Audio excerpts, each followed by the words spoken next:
Chapter 19 Amy's Will. While these things were happening at home, Amy was having hard times at Aunt March's. She felt her exile deeply, and for the first time in her life, realized how much she was beloved and petted at home. Aunt March never petted anyone, she did not approve of it, but she meant to be kind, for the well-behaved little girl pleased her very much, and Aunt March had a soft place in her old heart for her nephew's children, though she didn't think it proper to confess it. She really did her best to make Amy happy, but, dear me, what mistakes she made. Some old people keep young at heart in spite of wrinkles and grey hairs, can sympathize with children's little cares and joys, make them feel at home, and can hide wise lessons under pleasant plays, giving and receiving friendship in the sweetest way. But Aunt March had not this gift, and she worried Amy very much with her rules and orders, her prim ways, and long, prosy talks. Finding the child more docile and amiable than her sister, the old lady felt it her duty to try and counteract, as far as possible, the bad effects of home freedom and indulgence. So she took Amy by the hand, and taught her as she herself had been taught 60 years ago, a process which carried dismay to Amy's soul, and made her feel like a fly in the web of a very strict spider. She had to wash the cups every morning, and polish up the old-fashioned spoons, the fat silver teapot, and the glasses till they shone. Then she must dust the room, and what a trying job that was! Not a speck escaped Aunt March's eye, and all the furniture had claw legs and much carving, which was never dusted to suit.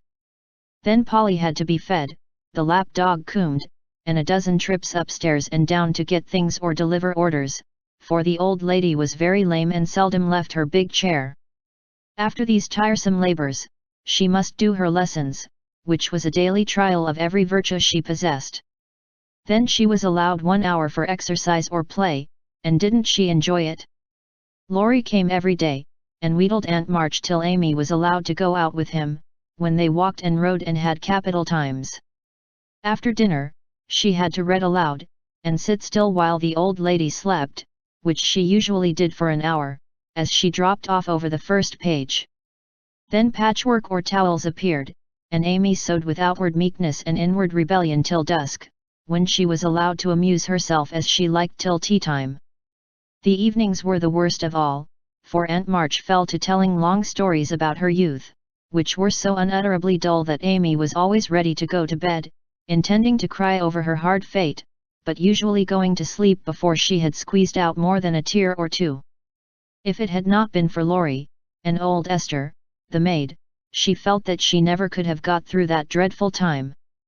The parrot alone was enough to drive her distracted, for he soon felt that she did not admire him, and revenged himself by being as mischievous as possible. He pulled her hair whenever she came near him, upset his bread and milk to plague her when she had newly cleaned his cage, made Mop bark by pecking at him while Madame dozed, called her names before company, and behaved in all respects like an reprehensible old bird. Then she could not endure the dog, a fat, cross beast who snarled and yelped at her when she made his toilet, and who lay on his back with all his legs in the air in a most idiotic expression of countenance when he wanted something to eat, which was about a dozen times a day.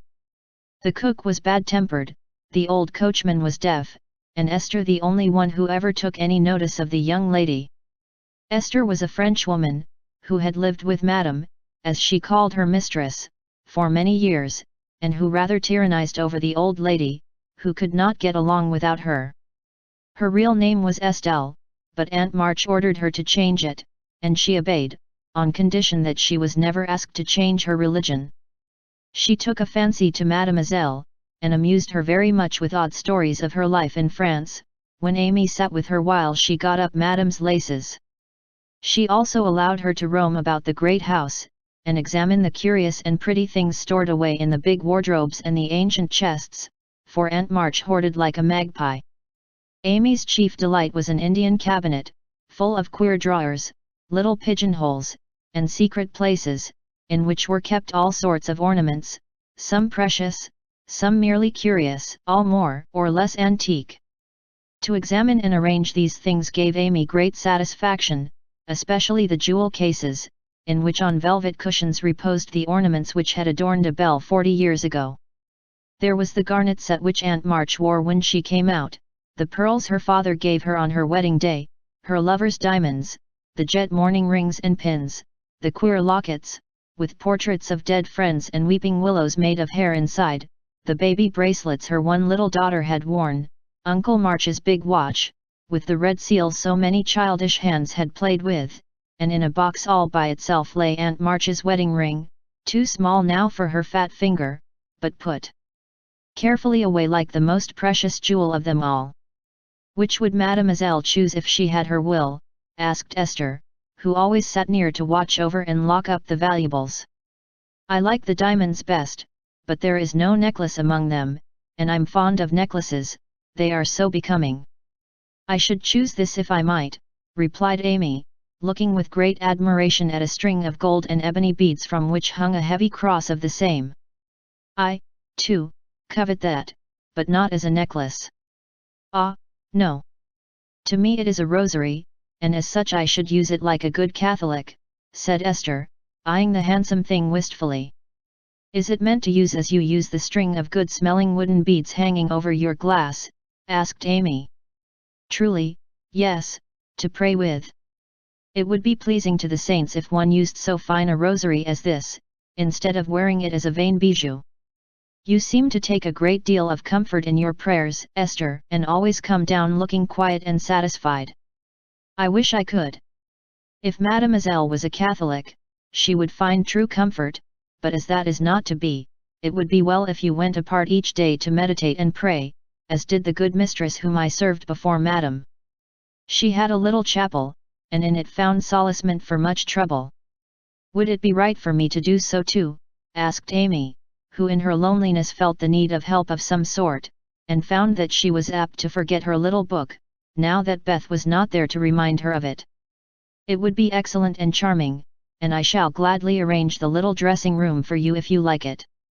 Say nothing to Madame, but when she sleeps go you and sit alone a while to think good thoughts, and pray the dear God preserve your sister." Esther was truly pious, and quite sincere in her advice, for she had an affectionate heart, and felt much for the sisters in their anxiety.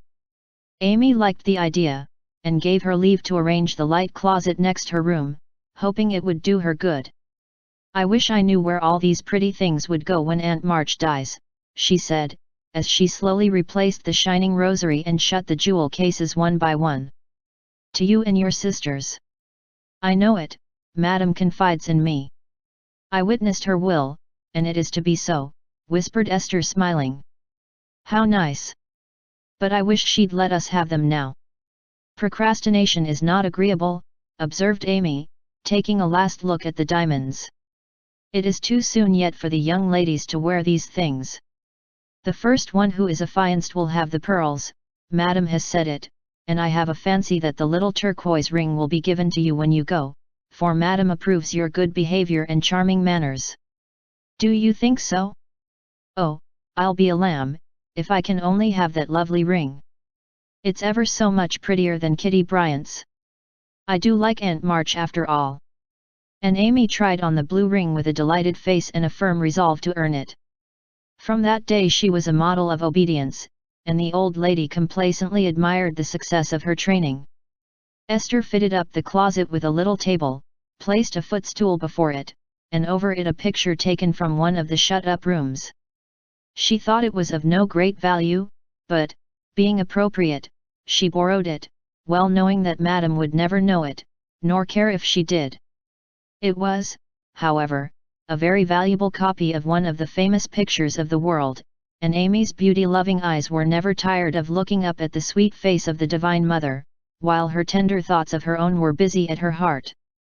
On the table she laid her little testament and hymn book, kept a vase always full of the best flowers Laurie brought her, and came every day to sit alone thinking good thoughts, and praying the dear God to preserve her sister. Esther had given her a rosary of black beads with a silver cross, but Amy hung it up and did not use it, feeling doubtful as to its fitness for Protestant prayers. The little girl was very sincere in all this, for being left alone outside the safe home nest, she felt the need of some kind hand to hold by so sorely that she instinctively turned to the strong and tender friend, whose fatherly love most closely surrounds his little children. She missed her mother's help to understand and rule herself, but having been taught where to look, she did her best to find the way and walk in it confidingly. But, Amy was a young pilgrim, and just now her burden seemed very heavy. She tried to forget herself, to keep cheerful, and be satisfied with doing right, though no one saw or praised her for it. In her first effort at being very, very good, she decided to make her will, as Aunt March had done, so that if she did fall ill and die, her possessions might be justly and generously divided. It cost her a pang even to think of giving up the little treasures which in her eyes were as precious as the old lady's jewels. During one of her play hours she wrote out the important document as well as she could, with some help from Esther as to certain legal terms, and when the good-natured Frenchwoman had signed her name, Amy felt relieved and laid it by to show Laurie, whom she wanted as a second witness. As it was a rainy day, she went upstairs to amuse herself in one of the large chambers, and took Polly with her for company.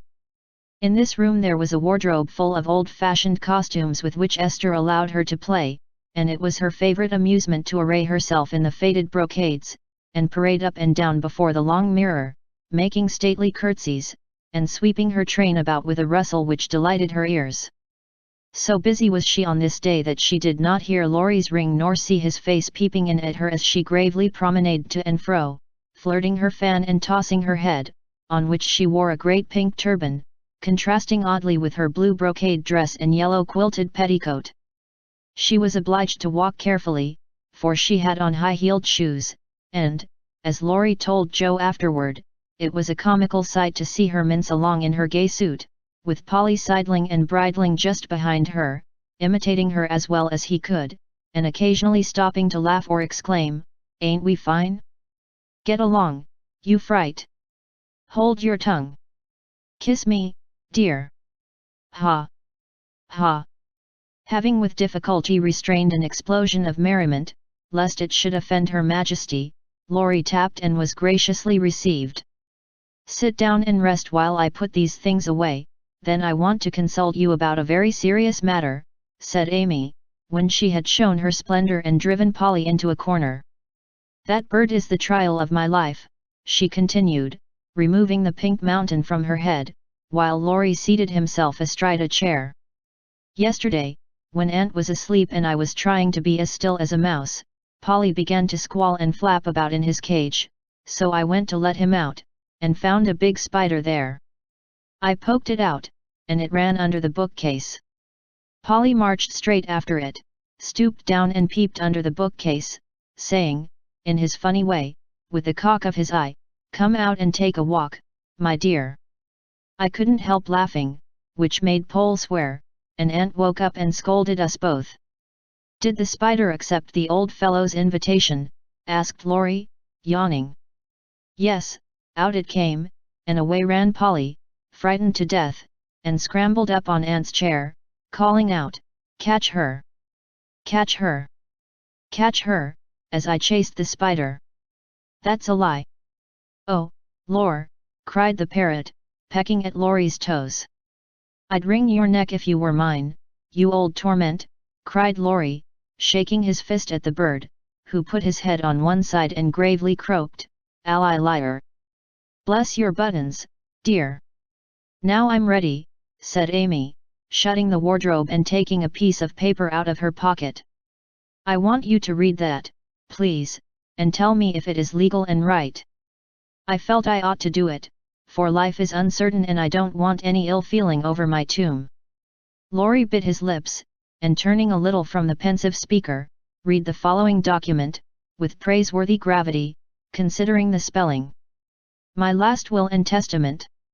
I, Amy Curtis March, being in my sane mind, go give and bequeath all my earthly property viz. To wit namely, to my father, my best pictures, sketches, maps, and works of art, including frames. Also my $100, to do what he likes with. To my mother, all my clothes, except the blue apron with pockets, also my likeness, and my medal, with much love. To my dear sister Margaret, I give my turquoise ring, if I get it, also my green box with the doves on it, also my piece of real lace for her neck, and my sketch of her as a memorial of her little girl. To Jo I leave my breastpin, the one mended with sealing wax, also my bronze inkstand she lost the cover and my most precious plaster rabbit, because I am sorry I burned up her story. To Beth, if she lives after me, I give my dolls and the little bureau, my fan, my linen collars and my new slippers if she can wear them being thin when she gets well. And I herewith also leave her my regret that I ever made fun of old Joanna. To my friend and neighbor Theodore Lawrence I bequeath my papier-mâché portfolio, my clay model of a horse though he did say it hadn't any neck. Also in return for his great kindness in the hour of affliction any one of my artistic works he likes, Notre Dame is the best. To our venerable benefactor Mr. Lawrence I leave my purple box with a looking glass in the cover which will be nice for his pens and remind him of the departed girl who thanks him for his favors to her family, especially Beth. I wish my favorite playmate Kitty Bryant to have the blue silk apron and my gold bead ring with a kiss.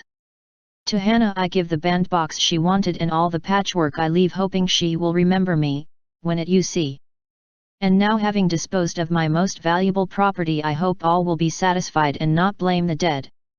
I forgive everyone, and trust we may all meet when the trump shall sound. Amen. To this will and testament I set my hand and seal on this 20th day of November. Annie Domino 1861. Amy Curtis March. Witnesses: Estelle Valner, Theodore Lawrence. The last name was written in pencil, and Amy explained that he was to rewrite it in ink and seal it up for her properly. What put it into your head? Did anyone tell you about Beth's giving away her things? Asked Laurie soberly, as Amy laid a bit of red tape, with sealing wax, a taper and a standish before him. She explained and then asked anxiously, what about Beth? I'm sorry I spoke, but as I did, I'll tell you. She felt so ill one day that she told Jo she wanted to give her piano to Meg, her cats to you, and the poor old doll to Jo, who would love it for her sake. She was sorry she had so little to give, and left locks of hair to the rest of us, and her best love to Grandpa. She never thought of a will. Laurie was signing and sealing as he spoke, and did not look up till a great tear dropped on the paper. Amy's face was full of trouble, but she only said, "Don't people put sort of postscripts to their wills, sometimes?" "Yes, codicils, they call them. Put one in mine then, that I wish all my curls cut off, and given round to my friends. I forgot it, but I want it done though it will spoil my looks." Laurie added it, smiling at Amy's last and greatest sacrifice. Then he amused her for an hour, and was much interested in all her trials. But when he came to go, Amy held him back to whisper with trembling lips, "Is there really any danger about Beth?" "I'm afraid there is, but we must hope for the best, so don't cry, dear." And Laurie put his arm about her with a brotherly gesture which was very comforting. When he had gone, she went to her little chapel, and sitting in the twilight, prayed for Beth, with streaming tears and an aching heart, feeling that a million turquoise rings would not console her for the loss of her gentle little sister.